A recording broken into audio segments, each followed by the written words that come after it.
Hello everyone. Today we will talk about how to fix the app of KineMaster. We will go to settings, then we click on apps. After that we search the app KineMaster and we click. You will on for stop. After that we go to storage. Then we click on clear cache.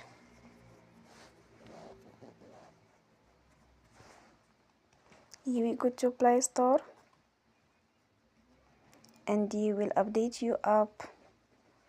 Don't forget to support us by like and subscribe.